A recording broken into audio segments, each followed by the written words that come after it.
Hello everyone. Today we will discuss about interspecific hybridization. पिछली class में हमने hybridisation का उसके बारे में पढ़ा था। आज जो अपन इंटरस्पेसिफिक हाइब्रिडाइजेशन के बारे में बात करेंगे।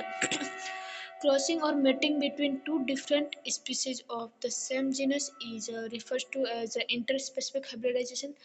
दो डिफरेंट स्पीसीज के बीच जो एक ही जीनस के हैं उनके बीच में क्रॉसिंग, उसको इंटरस्पेसिफिक हाइब्रिडाइजेशन कहा जाता है। Because interspecific hybridization involve two species of the same genus, एक ही जीनस की दो स्पीसीज के बीच में, और इसको इंटरजेनेरिक हाइब्रिडाइजेशन भी कहा जाता है क्योंकि सेम जीनस इनका जो है वो सेम है। इसके फीचर्स की बात करें तो used when the desirable character not found with in the species of the crop के अंदर जो है वो डिजायरेबल कैरेक्टर जो है वो फाउंड नहीं होते, उस टाइम इसका यूज़ किया जाता है। And it is an effective method of the transferring the desirable genus into cultivated plant from their related cultivated और वाइल्ड स्पीसीज। इनकी जो वाइल्ड स्पीसीज हैं या रिलेटिव जो कल्टिवेटेड स्पीसीज है उनसे डिजायरेबल कैरेक्टर है उनको ट्रांसफर करने के लिए भी इस मेथड का यूज़ किया जाता है।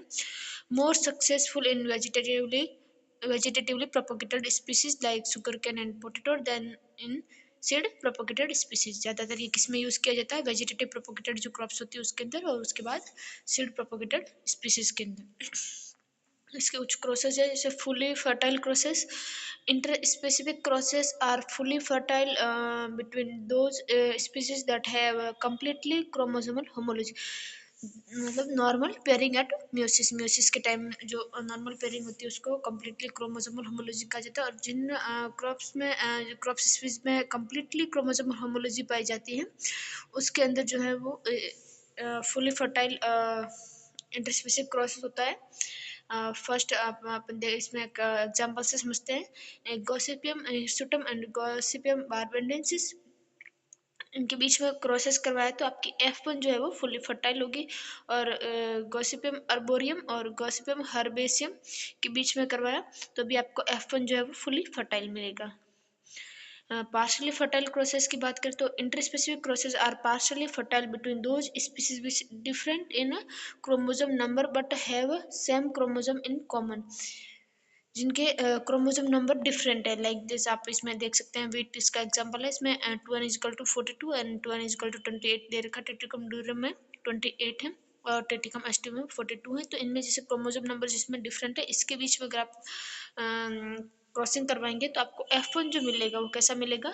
पार्शियल फर्टाइल मिलेगा। In such the F1 plant are partially fertile and partially sterile. Okay, both the species chromosome A and B genus are common. As a result, the F1 hybrid are partially fertile. Fully sterile crosses की बात करें तो interspecific crosses are fully sterile between those species which do not have chromosomal homology. जिनमें chromosomal मतलब at meiosis पर क्या होता है, नॉर्मल क्रोमोसोम जो है वो पेयरिंग नहीं होती है, उनमें फुली स्टेराइल क्रॉसेस होता है। इन सच स्पीसीज क्रोमोसोम नंबर मे और मे नॉट बी सिमिलर। इसमें क्रोमोसोम जो नंबर हैं वो सेम या हो भी सकते हैं और नहीं भी हो सकते हैं। The lack of chromosomal homology does not permit a pairing between the chromosome of the two species during meiosis. meiosis के दौरान क्या होगा? क्रोमोसोम की पेयरिंग नहीं होगी। As a result, the F1 plant are fully self sterile.